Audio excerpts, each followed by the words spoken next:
Sénégal la booy wax da ngay wax lu wóor waroo jël ki sénégalais fal mu jiitu ci askan wi nga tuumal ko accuser ko à travers des insinuations mooy amoo courage ragal nga c'est lâche c'est regrettable venant de la part d'un homme d'État d'envergure au plan national comme international. Parce qu'il a est-ce que le mot regrettable ne suffit pas? Non, ça suffit pas. Parce mais que est-ce que lâche justement? non, c'est lâche. Non, Charles, ma ñëw rek Charles.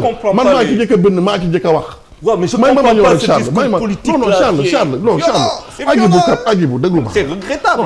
Agibou, pour man, je l'ai dit dans mon texte, pour man, il veut une résurrection politique quoi. D'accord. Sa carrière politique est insignifiante. Que vous êtes en train de lui donner. Non, man maa ko sur le plan international oui. Non, déglu non. Xam nga wax boobu yomb na. mais élection nga am base ak ñu xam fa nga dëkk sax ci wàllu politique. am tur ci média yomb na de mais ñu mun la ancrer fenn géographiquement et politiquement sax dafa jafe. génn na jël ki ñëpp fal am ci moom yaakaar jiital ko mu tuumal ko tuuma yu doy waar. yaa ngi dégg presque 7 milliards loolu bu ko Macky Sall defoon sax ñu bàyyi Macky Sall xanaa. loolu dafa mën a nekk mu toog nii jàpp jaaburam jël tuuma yu toll noonu le président de la République du Sénégal qui gère qui incarne tous les intérêts du pays yàlla fal ko sénégalais yi nga tuumal ko àddina bi yëpp jot ci loolu nit sax waru ko def astama koo xam ne sa réew dafa la teral da nga génn ENAM nekk inspecteur du trésor nekk ancien ministre du budget nekk ancien premier ministre ça loolu moo ñaaw ba pare dégg naa bi ñu koy dafa ne dañ ko induire en erreur c'est-à-dire que loolu dafa ñaaw loolu na xam nga lu mu war a indi mooy politique dafa war a lalu ci wax dëgg politique dafa war a lalu ci intérêt askan wi bugg a falu mais malheureusement nag c'est une recette qui paye parce que notre ami a construit sa carrière sur ça saaga tuumal kese. allez Charles gis-gis xam nga joxal waa Touré jëlal. allez Touré jëlal. boo waxee gis-gis la rek dama naroon def tour de table mais gis-gis la ah buñ ko fàtte. booy wax ma waxaat. waaw boo waxee boo waxaat. non c'est pas le principe de gis-gis. C'est pas le principe de gis-gis. xam nga amul tontonte normal. amul problème merci Charles en fait. kaaw Hadjibou Soumaré. lu tax mu intriguant. parce que c'est une question légitime. Charles mi ngi fi ak ñeneen ñiy suivre xam nañ histoire xam nañ les diamants de Bokassa ak Valéry Giscard d'Estaing bi jiite woon France. xam nañ kaaw Elf Jacques Chirac Bongo Denis Sassou Nguesso. xam nañ kaaw même la valise de Wade avec le. xam nañ kaaw Sarkozy excusez-moi Malal Segura excusez-moi s'il vous plaît. xam nañ kaaw Sarkozy ak Kadhafi. c'est-à-dire France. mais yow lépp lu tax tuddoo kaaw paa. waaw foofu laay ñëw. non pourquoi tuddoo ko. kaaw gan. non paa bi. Malal moo ko tudd de. waaw bàyyi ma expliquer. non pas après yow nga wax li nga bëgg. non. mais bàyyi ko mais oui mais est-ce qu'il n'a pas réservé ça pour la fin? waaye man voilà ñu laaj boobu qui est très s'il vous plaît.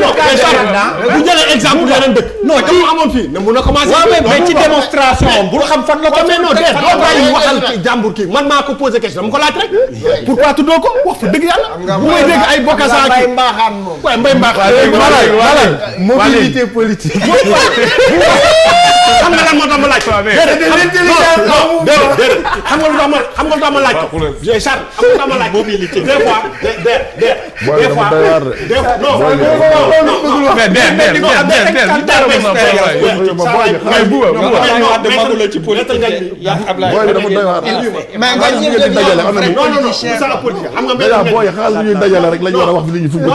non maître ngañ wuyul fii kon nee na lu tax boole woo ci exemple paa bi. xam nga tey jii nii bu ñuy wax dañuy wax lépp wala nga bàyyi. munoo dem Bokassa.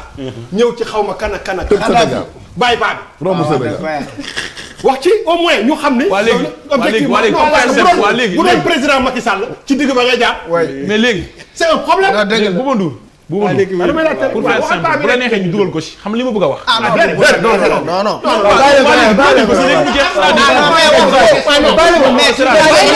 mais c'est un problème. Pourquoi tu es toujours excité à ce point? Non. Abdoulaye xam nga lan moo tax. Ça aussi ça pose problème. Non xaaral may ma rek.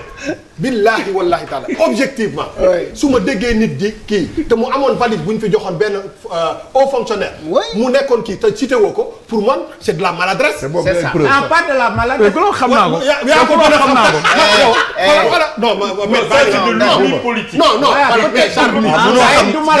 munoo xam les jamono de Bokassa nag. xam nga lan moo tax loolu nag jamono de Bokassa ak valide bi. les jamono de Bokassa sont plus lointains.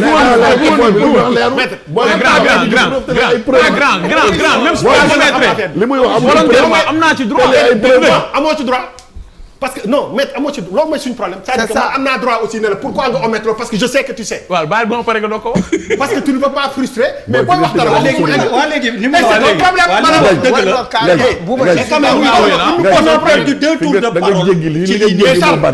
billaay wallaay li Bouba di poser. c'est non xoolal mais c'est la vérité sélective. sélective boo buggee bu la dara arrangé nga wax ko bu la dara arrangé la mobilité dañuy waxante dëgg te yàlla tax. boy d'accord merci. c'est une vérité. léegi sa plateau bi man s'il vous plaît. manal déglul fii. nee na ay vérité politique sélective. voilà léegi ci mobilité politique bi. doo dugal dugalal valise bi léegi man der valise bi war a jëkkee nag parce que valise bi preuve la te li ngay wax sa amoo ci preuve. bëgg mu dugal valise bi et que ñu continuer pour wane ne ça ne nous gêne en rien parce que on peut montrer que c'est très différent.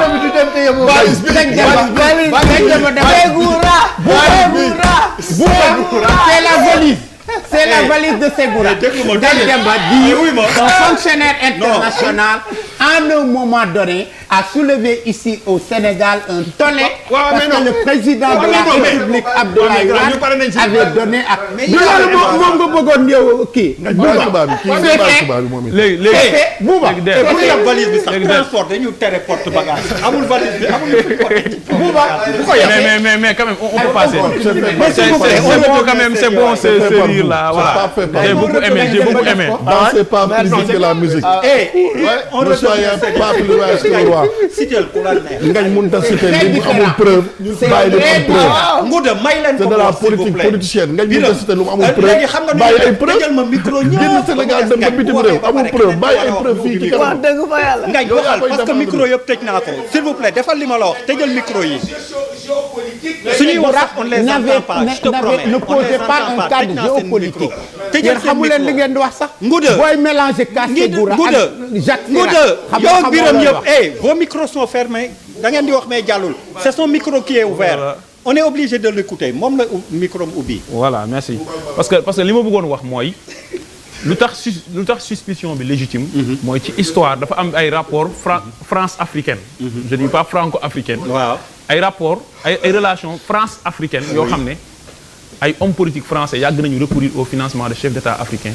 chefs d'État africains en contrepartie ñooñu bu ñu faluwee ñu utal leen ñu pérenniser seen i mandat di def ay luubal te France du ci yëy du ci yàbbi loolu yàgg na en Afrique. donc c'est une insinuation boo xam ne pour toutes les insinuations sax lu légitime la parce que c'est normal ñu poser ay questions maintenant dafa am loo xam ne dafa war a dëñ ci réew. mais la Sénégal bu ñu xoolee suñu système pénal dafa am lu ci baax.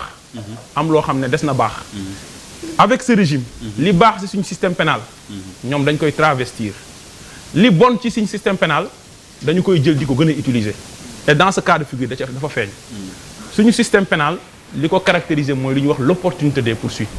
parce que bu infraction amee dafa am système yoo xam ne comme Allemagne le procureur il est obligé de poursuivre mooy li ñuy wax légalité des poursuites. système opportunité des poursuites mooy may nañ procureur te loolu article 32 bu code de procédure pénale Sénégal moo ko maye. infraction sax mën na am procureur ne du ma poursuivre parce que lan amaluñu njëriñ. bu leen arrangé léegi nag Hadjibou Soumaré li mu def du sax infraction mais boo nekkee ci système boobu noonu da ngay xool lan moo amal njëriñ nit ñi nga leen traduire devant les juridictions.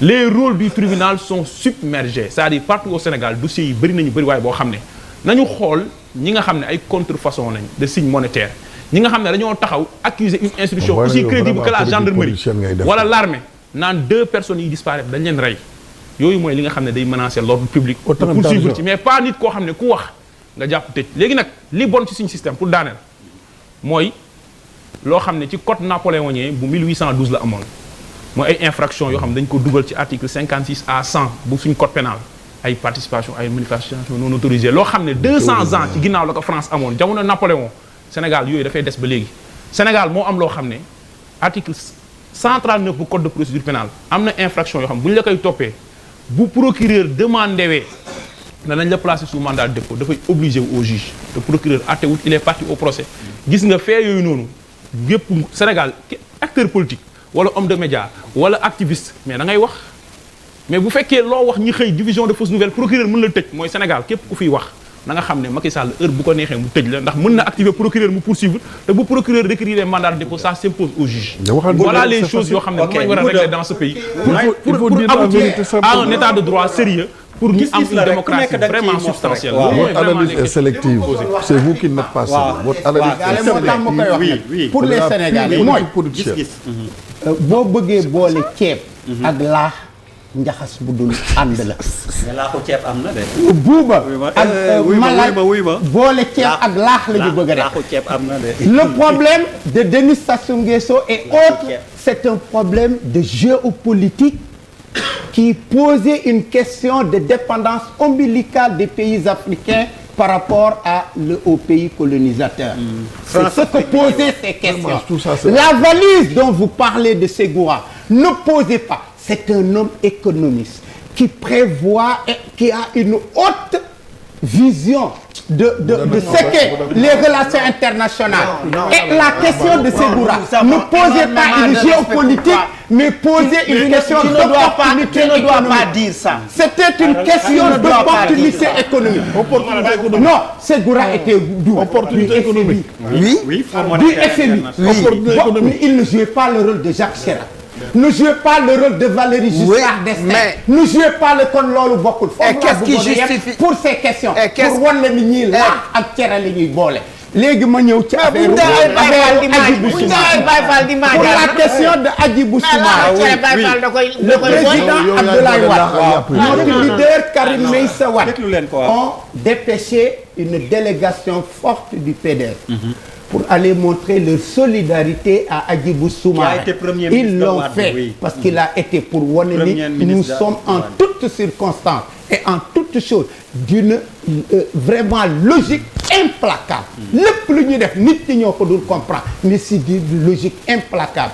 Hadjibou Soumaré dans cette situation présente bu ñu neexoon ñu bañ ko seeti mais Karim Wade a demandé ñu seeti ko et cela ne présume pas que nous sommes d'accord avec ce qu'il a posé, ni encore que nous ne sommes pas d'accord. Nous aurions aimé. Moi, personnellement, j'aurais aimé que Hadjibou Soumaré, avec la personnalité, bi nga xam ne moo am mu ñëw ne selon ceci, selon cela, par rapport à ça, quelle date lii le gouvernement du Sénégal def. J'aurais aimé cela. te nag ma ñëw ci benn question bu ma waxoon le président Macky Sall lan mooy rôle lu président Macky Sall apaiser cette nation ce pays pour que le cultivateur le commerçant le maçon le vendeur de caaf dans le calme et dans la sérénité sociale te pour que loolu mën a am il faut muy bàyyi yenn yi mu jàll il faut muy wax yenn yi mu kii mais lu ñëw rek dóor marto dëkk bi du calme et le seul à pouvoir le faire malgré ñii di wax ne kii day tàngal kii day indi jàmb ji xam nga kenn ci loxo kan la nekk ci président Macky Sall saa yu ko bëggee mu am alors Badara nee na am na yoo xam ni waroon nañ ci jaru ko man bokkuma ak ñoom gis-gis man pour man convocation oui garder à vue non xam nga lu tax ma ni convocation oui Hadjibou Soumaré dafa am léegi trajectoire bu ñu wax ni moom la def bu ñu toogoon fii malal di wax ci hip hop dana am benn cër bu ñu gën a joxaat ci li muy wax donc dafa am fu mu jaar ba yor ministre du budget yor trésor yor nanga Hadjibou Soumaré lan la wax bàyyi leen ma ñëw moo tax ñu ne après la garde à vue bàyyi leen ma ñëw ma ni Hadjibou lan la wax question le poser kenn mënul bañ ni moom interrogation la ci biir interrogation bi moo amaale insinuation est-ce que vous avez donné à benn politicien français ndax jox nga ko xaalis si affirmatif lu tax nga jox ko ci pays bu pauvre nii ak foo ko jëlee ndax ci yow la am nangam kooku ak Hadjibou fi mu toll ak montant bi ak Hadjibou fi mu toll ci xam xaalis xam trésor xam nangam mais ça pose problème. Moi je suis d'accord ci ñu convoquer ko pour que mu leer gouvernement bi xëy def démenti am na mais gis naa ni ba tey xel yi lëntoon na convoquer nag nit ki pour processus d'éclaircissement par rapport ak ndax yow li nga wax da ngaa yëg lu ñu yëgul wala ñun gouvernement nangam loolu je suis d'accord mais de là à ce que fanaanal ko pour garder ko à vue man loolu d'accorduma ci parce que pour man nit la koo xamante ni mag la on parle de 72 ans occupé na fi yenn fonction yi am na cër yu ñu ko war a jox mënul daw aussi il a assez de gage ici dans ce pays nga convoqué ko ba ngoon jot mu dem këram ñëwaat xëy wuy si waat loolu lu mu yomboon la mais convocation oui pour éclaircissement pour la lanterne de tout Sénégalais mu comprendre li xew mais garder ko à vue pour man non loolu c'est excessif effectivement ouais, moi je partage un peu position Badara en disant que par contre leeral ko dafa am solo parce que peut-être implication yi mu mën a am parce que ku gis profilu Marine Le Pen na xaw ma ak taxawaayam en France nga xam ni bu lu mel ni bu doon dëgg quand même day am yeneen répercussions yu gën a mag donc effectivement woo ko et ñoom intellectuels yi bind bi c'est important mais est-ce que ci bind bi tooñ na wala tooñu parce que bind aussi dafa sew est-ce que il a accusé wala il a été intellectuel la te jàngul non damay laajte rek intellectuel du ñu jàng waaw mais ko ci bar ma intellectuel la te jàngul ba di stigmatiser jàng na kay ko ca bar waaw jàngul école mais bàyyi duñu école française maa la gën a nekk intellectuel yow ministre merci beaucoup loolu laa bëgg voilà lan mooy intellectuel bàyyi intellectuel nga jël rek tax ak di dóor non waxuma loolu de ministre dama ne affaire Hadjibou Soumaré bi leeral bi daf ci am solo parce que répercussion yu mu mën a am Marine Le Pen ñëw na ci benn dëkk bu mel ni Sénégal ñu jël 7 milliards jox ko bu doon dëgg la day quand même répercussion yu mu mën a am dafa grave donc leeral ko yomb na maintenant nit bi je pense que état bi peut-être loolu moom moo doon seen objectif mooy que mu leer ci bëtu nit que loolu amul tant mieux parce que effectivement ça m'étonnerait que par exemple président Macky Sall jël 7 milliards jox ko kii wax fa dëgg yàlla mais ginnaaw ay jàmm. convoqué catégorique de. non dama ne ça m'étonnerait waxuma amul de. waaw dina ma jaaxal trop laa wax. mais waxuma ne amul. waaw non dama ne il faut pas être catégorique. ma ne ko man dama ne léegi caba xalaat bi lan la. dama ne qu'il soit pas catégorique. non doon na ma jaaxal. waaw beneen bi mooy grand gouda bon grand gouda Sénégal yëpp xam ne amul grand waaw non parce que grand gouda rek pourquoi nga bëgg ma wax sant bi grand bi reeragul bu wax sant bi non grand en fait li ma la ko laaj noonu parce que loolu dafa nekk c'est pas que dañuy boole cere ak laax non pas cere ak laax ñoo bokk ndey non bii kii la ceeb ak waaw mais bii bu la neexee mu nekk njarum soo sax mais njar la xam nga li ma la ko même bu dee njar dañ ko bëggoon mu wax njar mi rek yow bul ko def sax soow ak laax def ko njar mu oyof mais na ko tudd rek loolu rek aussi am na on a le droit parce que aucun problème waaw loolu rek parce que ñun xam nañ le soubassement waaw mais loolu garaaw dafa bokkul nee na opportunité économique la Segura bi nee na opportunité économique non njar la waaw même bu dee njar bàyyi tudd ko non dëgëruma fi dëgëruma fi du loolu c'est un analyste Abdoulaye Wade c'est un analyste dëgëruma fi il sait que ce que représente les FMI de la corruption mais Jacques Chirac et autres et Bongo du benn waaw mais bi njar la mais bàyyi tudd ko respect pour Wade c'est de la corruption foofu moom bàyyil bu sedd waaw bàyyil pour suñu xol Wade jouit d'une immunité boo xam ne bu maam mais loolu corruption la quoi dafa def gudd man très sincèrement je ne peux pas accepter ñu dendale mais la question de la France mais dendale wuñu dañu ko non dañu ko dendale non dañu ko ne parce que am na fi ay valise dañoo bokk xam nga lu tax ma lay wax ni garaaw mais gannaaw yow affaire bi rek la bilaay walaay loolu bu ci man nii xam nga guude loolu buñ ci xuusee buñ ci xuusee dafa am yu gën a grave valise bi muy wax le problème France-Afrique bi gën a grave bi ñuy dund ci bande Sahel bi ak terrorisme c'est le problème de Kadhafi moo ko indi un président sénégalais lañ escorte yóbbu ko l'histoire est là te ñun ñëpp xam nañ histoire te tey loolu lañ nekk di dund moo tax ma ni la Wade bénéficie patriarche la ci ñun lim defoon ci lu bon fàtte nañ ko baal ko lim defoon ci lu baax ñu ngi ko koy magnifier parce que foofu la toll ci réew mi mais bàyyi wax la mais soo bëggee ñëw di réveiller dañ lay wax ni la tey par exemple li Afrique di dund ci kaw ba ci suuf c'est dû à Kadhafi te tey Sénégal devant l'histoire dafa am responsabilité sur ce en 2012 ce qui s'est passé ci Benghazi mais entre nous on n'est pas fiers ñun ñëpp de ça dañuy waxtaan de c'est l'histoire man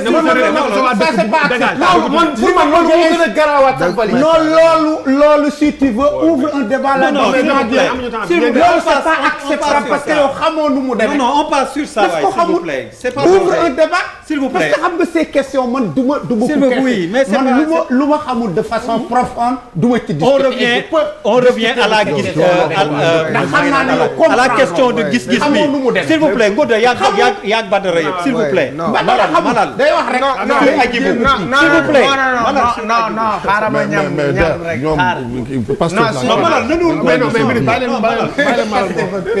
nga ñëw wax boo ko rek léegi nga te Hadjibou Soumaré Hadjibou Soumaré les questions qu'il a posées c'est de l'ordre de la redevabilité c'est normal on pose des questions pour demander. Un premier ministre ne pose pas des questions comme ça. Mais c'est un citoyen. Ah mais il demande d'abord. Il peut. Non mais loolu day yàq dama état beeg dëru. Quelle est la règle qui dit qu'un ministre ne pose qu'un ancien ministre ne pose. mu laaj ko directement mu dafay recoupement doog a wax. Ça n'existe pas ce que tu dis. Un ancien ministre peut poser des questions. Non il s'est très mal comporté. Ah non oui loolu c'est votre appréciation mais à mon avis quand une personne pose une question il faut lui donner des réponses et le problème est réglé. Charles. Le gouvernement a répondu. Ouais. Les politiques ont répondu. man maa ñu ko topp. mais premier ministre kilifa doo def sa état bu la defal lépp formé la jox la ay cër nga jël ki ñëpp far jiital ko yaakaar ko nga koy kilifa kenn du ko laaj ci penc. da nga koy wax directement. lii gis-gis la munoo ku wax nga tontu ko c'est pas le principe. Charles allez vas-y gis-gis ku nekk da ngay wax sa gis-gis. bon loolu laa doon wax lu muy wax sànq daf ko teg ci benn système ak structuration wolof pour wax loo xamante ne munoo ko teg sur la table publique en république du noonu. Il y a des comptes à rendre waaw mais man pour man affaire bi ci wàllu communication boo xoolee il y a quand même les hommes politiques doivent de plus en plus s'accompagner mu am ñu leen di coacher ci coaching ci wàllu wax parce que dafa am loo xamante ne bu demee bu génnee rek faaw que état am lu muy def pour seetal ci dara donc ci biir communication impact xëy na bu mu doon woon bu mu doon ut pour jéem a xool c'est un raté parce que le retour ay rago la ñu wax ci loolu parce que 7 milliards du 700 millions 7 milliards c'est quand même beaucoup d'argent même boo ko waree teg ci ay devises xaalis la c'est du papier quand même foo koy teg beneen analyse bu ngay def c'est pourquoi le président de la République va-t-il donner 7 milliards à la dame wala à quelqu'un d'autre et comment va-t-il le faire il y a des questions basiques quoi kooku c'est la première chose quand bien même que am na ay doxalin dans la sous-région on entend que par exemple le Sénégal soutient par exemple certains présidents buy voyager bu ñuy voyager wala certaines administrations yoo xamante ne mënuñu fay salaire yi parce que ça marche aussi comme ça il y a des écritures bon moi pour la communication dama xool loolu ak comment la politique est en train de s'appauvrir au Sénégal bu ñu déglu le discours c'est de la dénonciation il n'y a aucune proposition même dans le discours c'est violent maanaam ay da nga fiy dégg ay loo xamante ne xaju fii il a dafa wax benn affaire ñu convoqué ko c'est regrettable su fekkente ne surtout il ne peut pas apporter de preuves c'est encore beaucoup plus regrettable mais day wan tam lu bëri il y a des erreurs et moi j'ai beaucoup aimé la position de Abdoul Mbaye ci affaire bi parce que c'est un ancien premier ministre donc ñaari ancien premier ministre kenn ki am benn démarche keneen ki tontu ko ci démarche gi ci ñoom ñaar rek da ngay comprendre lu bëri quoi donc ci biir waxin bi et pour moi dafa am lu bees c'est la judiciarisation lu nga doon wax sànq voilà de l'espace public de l'espace parce que désormais dafa mel na suñu système ci loolu lay dem te bu demee ci loolu je suis peut-être que je me trompe mais pour man on a une justice carcérale yónni nit ci prison Sénégal dafa yomb waaw et dina changer perception yi parce que dafa mel na léegi prison il est devenu un chemin obligatoire pour l'accès pour faire de la parce que c'est quand même dañu xool bu baax à part le président Macky Sall mais dañu xool candidat yoo xamante ne ñoom la ñuy gën a wax ils ont fait tous de la prison et ils ont fait de la prison pourquoi Ablaye Wade dem na prison mais pour autre chose président Abdoulaye dafa dem prison pour autre chose mais nañ xool ñeneen ñi nañ xool le nombre de nos hommes politiques qui vont en prison comme si ça devient le visa d'entrée en politique alors que loolu nekk loolu la prison n'est pas un chemin pour la présidence wala pour des postes politiques moi c'est ça dafa mel ni dafa am loo xamante ne dafay ñëw tegu suñu saw société et ça me pose un problème je regrette honnêtement pour l'ancien premier ministre parce que du woon si man du woon cëram mu def loolu lu nga ko laajee tam du woon cëram j'aurais préféré comme la déggu la damay teg sa kaw table ne lii am na ma taxaw yor ay boobu bu la neexee nag nga tëj ma mais yor naa lu may yor bu dee ndax amuloo ko ça serait est-ce que il s'est trompé c'est aussi possible est-ce que il n'est pas comme l'a dit Cheikh Yérim Seck Cheikh Yérim Seck nee na la sonkolite une sorte de sonkolite qui atteint la classe politique au Sénégal alors que encore que je suis pas tellement d'accord avec ce terme-là la sonkolite mais il est vrai je constate quelque chose que c'est que Sénégal fu ñu ne ni tey actuellement dénonciation rek moo fiy daal et dénonciation bu ñu fi demee si justice nga koy. on est à 2h30 alors ñu dem ci gis-gis bi nga xam ni juróom-benn naataal la.